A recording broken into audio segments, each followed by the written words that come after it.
Lalu untuk penegakan diagnosis perdarahan postpartum itu dibagi menjadi dua.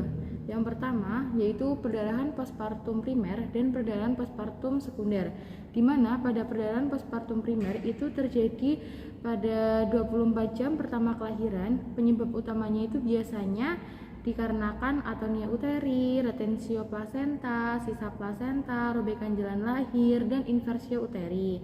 Setelah itu yang kedua terdapat perdarahan sekunder, di mana dia itu terjadi lebih dari 24 jam pertama kelahiran, di mana yang sekunder ini disebabkan oleh infeksi, penyusutan rahim yang tidak baik, atau sisa plasenta yang tertinggal.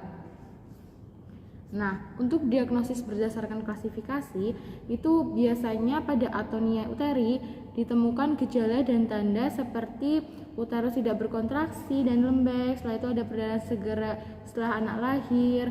Terus juga ada tambahan di mana dia itu didapatkan shock. Lalu juga pada robekan jalan lahir dia itu ditemukan adanya perdarahan segar atau perdarahan postpartum. Setelah itu ada darah segar yang mengalir segera setelah bayi lahir. Setelah itu ada kontraksi uterus yang tidak baik dan terdapat plasenta yang lengkap. Setelah itu pada retensio plasenta itu ditemukan adanya plasenta yang belum lahir setelah 30 menit. Lalu ada perdarahan segera, lalu didapatkan uterus kontraksi yang baik, dan pada gejala tambahannya itu ada tali pusat putus akibat traksi berlebihan. Setelah itu juga didapatkan inversio uteri akibat tarikan dan didapatkan perdarahan yang lanjut. Nah, lalu juga didapatkan diagnosis robekan dinding uterus, di mana untuk gejalanya itu ada perdarahan postpartum, di mana ini perdarahannya itu bisa perdarahan intraabdominal maupun vaginam. Lalu juga ada nyeri perut yang berat. Lah, untuk gejala tambahannya itu didapatkan shock, nyeri tekan perut, dan denyut nadi ibu cepat atau takikardi. Setelah itu untuk klasifikasi dari perdarahan hemodinamik ini dibagi menjadi 5. Yang pertama pada klasifikasi 0, di mana kehilangan darahnya itu kurang dari 500. Nah, ini masuknya normal ya. Lalu untuk klasifikasi yang kedua itu ada klasifikasi 1, di mana kehilangan darahnya itu 500 sampai 1000. Nah, untuk persentase blood loss-nya itu dia sekitar kurang dari 15%. Sedangkan untuk manifestasi klinis atau gejala klinisnya itu dia minimal. Dan untuk tindakan yang perlu dilakukan nanti dilakukan observasi dan terapi cairan.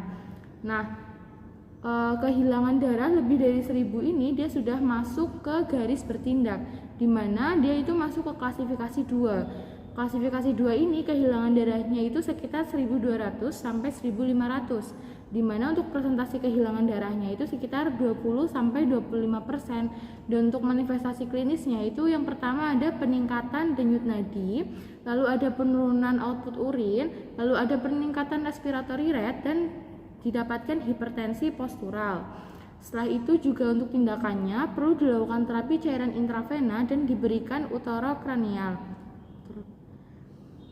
Setelah itu pada klasifikasi ketiga, di mana kehilangan darahnya itu sekitar 1800 sampai 2100. Lalu untuk presentasi kehilangan darahnya itu dia sekitar 30 sampai 35%, di mana untuk gejala klinisnya itu didapatkan hipotensi, takikardi, ekstremitas akral yang dingin, dan takipneu. Nah, untuk tindakannya itu perlu dilakukan active and aggressive management. Klasifikasi yang terakhir yaitu klasifikasi 4, di mana kehilangan darahnya itu lebih dari 2400. Lalu untuk presentasi kehilangan darahnya itu sekitar lebih dari 40%, di mana pada klasifikasi 4 ini sudah didapatkan gejala klinis shock.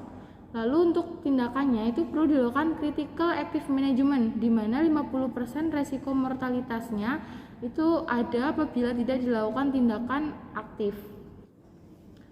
Lalu untuk tata laksananya dilakukan prinsip manajemen aktif skala 3, di mana dia itu ada 3. Yang pertama dilakukan pemberian uterotonika setelah bayi lahir dan sebelum plasenta lahir. Yang kedua penegakan tali pusat terkendali. Lalu yang ketiga didapatkan massage uterus setelah plasenta lahir. Setelah itu ada juga manfaat manajemen aktif skala 3. Itu yang pertama ada skala 3 lebih singkat. Yang kedua, uterotonika memperbaiki kontraksi uterus. Yang ketiga, jumlah perdarahan lebih sedikit. Dan yang keempat, angka kejadian retensio plasenta itu akan menurun. Lalu pada HPP ini juga dilakukan tata laksana hemostasis, di mana yang pertama itu ada initial management. Initial management itu didapatkan help, assess, establish etiology, didapatkan message uterus. Setelah itu juga pada medical treatmentnya diberikan oksitosin. Setelah itu untuk konservatif non-surgical manajemennya itu dilakukan bimanual interna dan bimanual eksterna. Lalu untuk konservatif surgical manajemennya dilakukan apply compression suture, di mana dilakukan dengan menggunakan teknik beta Lynch. Lalu juga dilakukan devaskularisasi sistemik pelvic. Dan yang terakhir didapatkan last effort non-conservative surgical management, yaitu ada subtotal atau total abdominal hysterectomy. Nah, untuk yang pertama dilakukan help atau meminta pertolongan. Lalu yang kedua dilakukan assess, di mana dilakukan pemeriksaan pada vital sign-nya dan kehilangan darahnya. Nah, jika pasien tidak sadar, lakukan yang pertama resusitasi, yaitu airway breathing circulation, dan yang kedua lakukan infus 2 jalur, yang ketiga lakukan monitoring keadaan, yaitu nadi, tekanan darah dan oksigenasinya, lalu yang terakhir dilakukan team approach. Setelah itu ada juga establish etiology, yaitu mencari penyebabnya, di mana penyebab dari HPP ini ada 4 yang kita ketahui. Yang pertama ada tone atau tonusnya, yaitu ada penyebabnya uterus yang lembek atau atonia uteri. Lalu yang kedua didapatkan trauma, di mana penyebabnya ini merupakan robekan jalan lahir, hematom, enversio, ruptur uterus. Lalu yang ketiga didapatkan tisu atau jaringan, di mana penyebabnya ini ada retensio placenta, sisa placenta, dan placenta invasi. Setelah itu yang terakhir dikarenakan trombin atau pembekuan darah. Penyebabnya ini didapatkan gangguan dari fungsi pembekuan darah. Selanjutnya didapatkan message uterus, di mana message uterus ini dilakukan selama 15 detik. Nah, setelah itu dilakukan evaluasi dan pastikan bahwa plasenta ini sudah lahir lengkap dan tidak ada kotiledon yang tertinggal. Lalu selanjutnya diberikan oksitosin, di mana pemberian oksitosin ini melalui intravena, yaitu melalui infus 20 unit dalam 1 liter cairan intravena sebanyak 60 tetes per menit. Lalu untuk dilakukan penghentian perdarahan ini juga bisa dilakukan shift to operating treat, di mana ini merupakan teknik bimanual, di mana bimanualnya itu dibagi menjadi 2, ada bimanual interna dan bimanual eksterna. Setelah itu apabila perdarahan belum juga berhenti, maka dilakukan tampon kondom kateter sebelum dilakukan rujukan. Untuk catatan pemasangan kondom kateter ini ada 2. Yang pertama, pemasangan kondom kateter ini dianggap berhasil apabila perdarahan berhenti. Nah, bila pasien berada di luar rumah sakit, maka tetap harus dirujuk ke rumah sakit dengan fasilitas transfusi dan operasi. Setelah itu yang kedua, pemasangan kondom kateter itu dianggap gagal apabila masih tampak perdarahan di kavum uteri. Nah, bila gagal, kondom ini tidak perlu dikeluarkan, namun diikat atau diklem dan dipasang tampon vagina, lalu dirujuk untuk penanganan selanjutnya, sehingga kondom tetap menekan kavum uteri, walaupun tidak menghentikan perdarahan, akan tetapi akan mengurangi jumlah perdarahan yang keluar. Nah, selama melakukan tindakan ini, lakukan juga resusitasi cairan kepada pasien. Setelah itu, apabila perdarahan juga belum berhenti, lakukan apply compression suture, yaitu jahitan dengan menggunakan teknik beta Lynch. Nah, selanjutnya apabila juga belum berhenti perdarahannya, bisa dilakukan devaskularisasi sistemik pelvic. Lalu selanjutnya lakukan intervensi radiologis uterine artery embolization. Setelah itu apabila perdarahan juga tidak bisa berhenti, lakukan subtotal atau total hysterectomy. Adapun komplikasi perdarahan dari postpartum, yang pertama didapatkan shock.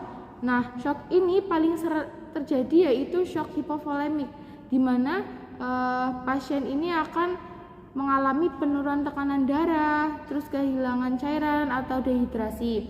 Setelah itu yang kedua ada infeksi massa nifas, yaitu infeksi yang terjadi melalui traktus genitalis akibat adanya ruptur uteri. Lalu yang ketiga didapatkan anemia, di mana didapatkan banyak darah yang keluar dari tubuh pasien yang akan menyebabkan kadar Hb-nya dia turun. Sehingga dalam keadaan infeksi ini akan mengakibatkan hal yang lebih serius atau bisa menyebabkan timbulnya sepsis. Setelah itu yang keempat didapatkan kegagalan fungsi organ. Hal ini dapat mengakibatkan kegagalan fungsi beberapa organ, misalnya terjadi gagal ginjal akut.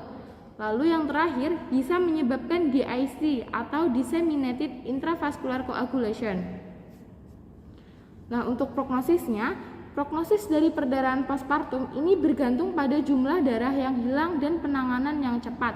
Apabila penanganannya cepat, insya Allah untuk prognosisnya itu baik. Namun apabila penanganannya itu lambat dan kehilangan darahnya itu cukup banyak, maka prognosisnya itu buruk.